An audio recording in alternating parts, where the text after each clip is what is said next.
Welcome to International Securities Exchange's podcast series. Facilitated by renowned educators, ISE podcasts are intended to teach beginning as well as seasoned investors the ins and outs of trading. To find an updated list of podcasts, please visit www.ise.com/podcasts. Please be sure to listen to our important message following this episode regarding the risks of investing in exchange-traded options. Look at U.S. versus Australia, and you can see here the U.S. rates here in black. You can see how low these are relative to Australia. Australia is a very high-yielding currency. That's why it's called a high-yield or high-yielding commodity currency. So you can see that difference in spread definitely benefits the Australian dollar in a very, very big way.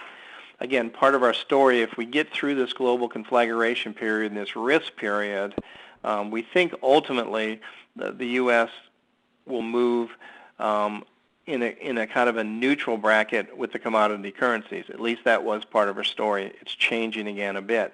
But we think with Europe out of the picture, Japan out of the picture, and we think the debt problem in the UK is really more serious right now than people are at least giving credit for relative to its price action. We think on a relative basis, this yield differential will move up, will close a bit. The commodity currencies will still have a yield advantage over the dollar, but on a relative basis, the U.S. dollar with the commodity currencies will outrun the European currencies and Japan, again, once or if we get through this period. This is U.S. versus China. I just want to show this to you. China showing the yield curve not starting out here until about the 2-year time frame. What's interesting about this is, we have China growing at 10%, and yet their yields are suppressed in 2 to 3% areas, which is really ridiculous, which just shows you how out of whack and how artificial the whole financial system is in China. And it's out of whack for a big way in order to liquefy and provide credit to their manufacturing base so they can build supply and capacity. So that's an interesting dynamic right there.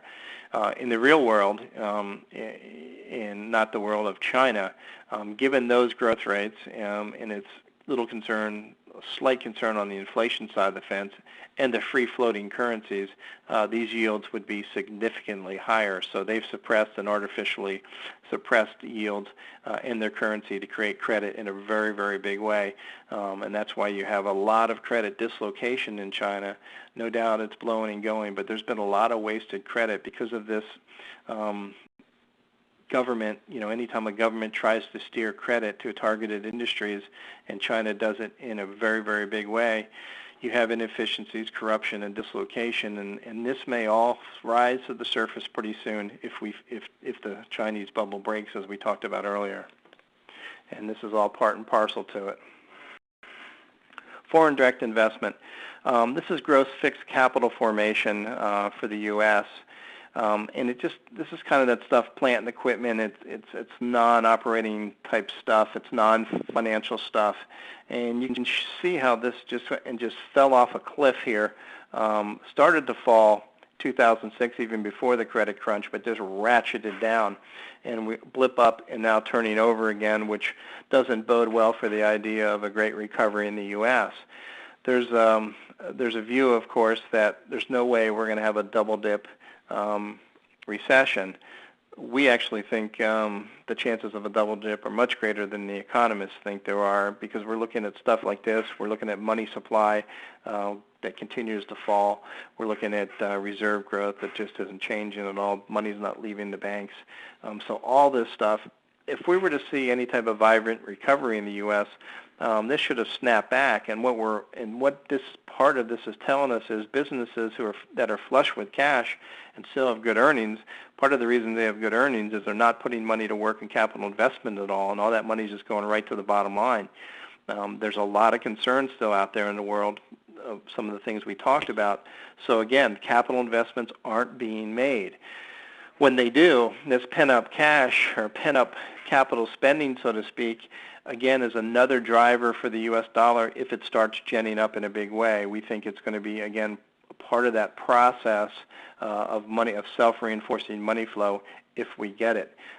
It's an open question as we move further here whether that's going to happen sooner or later. If we get into a double-dip recession, which we can talk about in a minute, this sure may not rebound and may go even worse here. Risk favors the world reserve currency. This chart, a little bit nasty looking, but let me try and explain it. The black line here is the S&P 500. The red line is the U.S. dollar index. The green line on the bottom, because I didn't have enough data for the Fed funds, is the 6-month Treasury yield in the U.S. And if we just follow and look at the U.S. stock market first in black, you can see how it's rolls down, rates coming down. This low in rates here in the 6-month yield is when the Fed, put its emergency interest rate on when Greenspan was in office. We had the break of the U.S. stock market in here. Remember the break of the NASDAQ in 2000 led to this emergency decline in interest rates in order to keep the world out of deflation, deflation, excuse me. This process right here and this basing and all this credit being created here was part and parcel to what led to the credit crunch. All those derivatives and trillions, hundreds of trillions of dollars in derivatives, it's not hundreds of billions, many trillions in derivatives were created and pumped out. And that was that dollar credit going out into the world. So this was kind of the raw material right here. And let me go back to this. Think of those low interest rates there. That was that raw material that led to this acceleration right here down in the U.S. current account. This acceleration was that U.S. dollar credit going out and funding every asset class in the world. And in the process of U.S. dollars going out into the world and funding every asset class, the dollar, of course, was the funding currency, went down, and every other asset class went up because there's a massive amount of dollar-based liquidity out there. And we also had that symbiotic relationship where China would sell goods to us. They would make money. They'd send it back into the U.S. capital markets. We'd create more derivatives, buy more goods from China. They'd make more money. And we had that, that spiral, not a very pretty picture there, but that spiral of recycling of China reserves back into the U.S. economy, back in the U.S. capital markets, and it led to that massive growth in derivatives, and we know how it all ended badly. We just didn't quite know when it was going to end, but it ended, and it ended right here with the top in the U.S. stock market, which ultimately led to a bottom in the U.S. dollar, changed the dynamics. The credit crunch changed the dynamics. You saw it through the current account. You can see it through these charts, and now we have interest rates just crawling along here, trying to keep the world afloat. And of course, we know it's not stimulating in a way that it should. This recovery should be going along and just screaming relative to historical recoveries at this point in time, especially given how much money is being thrown at it. The fact that it's not tells us there's a structural change in the global economy, and we think that changes the dynamics of the currencies going forward in a big way. But what this chart shows, starting from this point on, again, with this massive credit started coming into the market, is the direct negative correlation between the U.S. dollar and the stock market. Stock market started to rally here. The U.S. dollar funded this rally. Credit crunch hit. Risk bid back into the dollar as people around the globe rushed out. Stock market crashed. Green shoots came in, refunding. Big move in the stock market. Pullback in the dollar. Now the dollar pulled back here and retraced about 80% of this low here. Let me get rid of this.